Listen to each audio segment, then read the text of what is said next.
ഗസയിൽ ഇസ്രായേൽ നടത്തുന്ന ആക്രമണങ്ങളുടെ പ്രതികരണമായാണ് ലെബനനിലെ ഹിസ്ബുള്ളയും യമനിലെ ഹൂതികളും ഇസ്രായേലിൽ ആക്രമണം നടത്തിയത്. വെടിനിർത്തൽ പ്രാബല്യത്തിൽ വന്നതോടെ ഹിസ്ബുള്ളയും ഹൂതികളും ആക്രമണം അവസാനിപ്പിച്ചിട്ടുണ്ട്.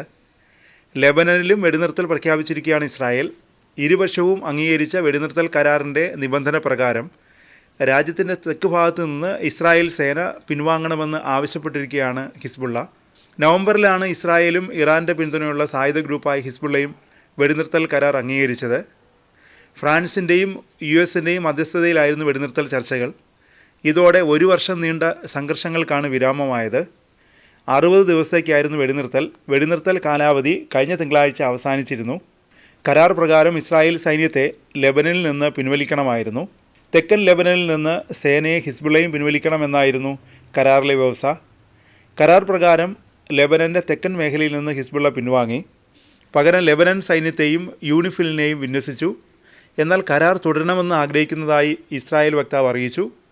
ഒപ്പം സൈനികരുടെ പിന്മാറ്റം വേണ്ടത്ര വേഗതയിലല്ലെന്നും ഇനിയും കുറേയധികം കാര്യങ്ങൾ ചെയ്യാനുണ്ടെന്നും വക്താവ് പറഞ്ഞു. വെടിനിർത്തൽ കരാർ നീട്ടാൻ ഇസ്രായേൽ ആവശ്യപ്പെട്ടിട്ടുണ്ടോ എന്ന ചോദ്യത്തിന് വക്താവ് മറുപടി നൽകിയില്ല. 60 ദിവസത്തെ വെടിനിർത്തലിന് ശേഷവും ഇസ്രായേൽ സൈന്യം ലെബനനിൽ തുടരുമോ എന്നതിനും അദ്ദേഹം വ്യക്തമായ മറുപടി നൽകിയില്ല. കുറഞ്ഞത് 1 മാസത്തേക്കെങ്കിലും സമയപരിധി നീട്ടാൻ പ്രസിഡന്റ് ഡൊണാൾഡ് ട്രംപിൻ്റെ ഭരണകൂടവുമായി ഇസ്രായേൽ ചർച്ച നടത്തുകയാണെന്ന് US-ലെ ഇസ്രായേൽ അംബാസഡർ പറഞ്ഞതായി അൽ ജസീറ റിപ്പോർട്ട് ചെയ്യുന്നു. വെടിനിർത്തൽ കരാറിലെ 60 ദിവസത്തെ കാലയളവ് അവസാനിക്കുമ്പോൾ ഇസ്രായേൽ ലെബനനിൽ നിന്ന് പൂർണ്ണമായും പിന്മാറണമെന്ന് ഹിസ്ബുള്ള വ്യാഴാഴ്ച ആവശ്യപ്പെട്ടു. ലെബനനിൽ തുടരുന്നതിനെക്കുറിച്ച് ഇസ്രായേൽ അധികൃതർ സംസാരിക്കുന്നുണ്ട്. ഇത് വെടിനിർത്തൽ കരാറിൻ്റെ ലംഘനമാണ്. കരാർ ലംഘനമുണ്ടായാൽ സൈനിക നടപടി വീണ്ടും ആരംഭിക്കുമെന്നാണ് ഹിസ്ബുള്ള നൽകുന്ന സൂചന. ഇസ്രായേൽ സേന തുടർന്നാൽ അത് അധിനിവേശമായി കരുതുമെന്നും പ്രതിരോധിക്കുമെന്നുമാണ് ഹിസ്ബുള്ള മുന്നറിയിപ്പ് നൽകിയിരിക്കുന്നത്. വെടിനിർത്തൽ കരാറിലെ 60 ദിവസത്തെ കാലാവധി അവസാനിക്കുന്നതിനാൽ ഇസ്രായേലിന് ലെബനനിൽ നിന്ന് പൂർണ്ണമായി പിന്മാറേണ്ടി വരുമെന്നാണ് ഹിസ്ബുള്ള പറയുന്നത്.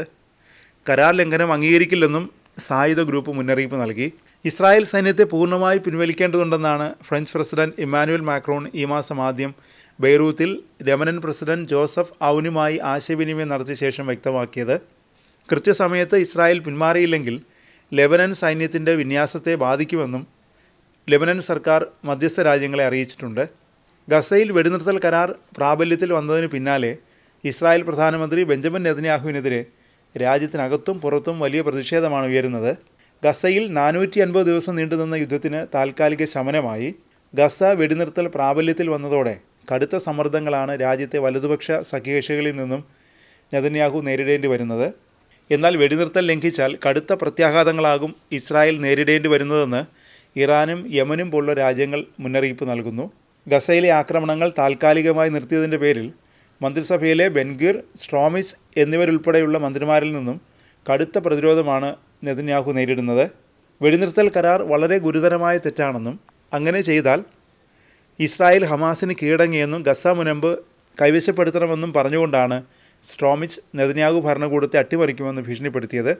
പിന്നാലെ ഇസ്രായേൽ ഭരണസഖ്യത്തിൽ നിന്ന് തൻ്റെ പാർട്ടി പിന്മാറുന്നതായി ബെൻഗിർ പ്രഖ്യാപിക്കുകയും ചെയ്തു.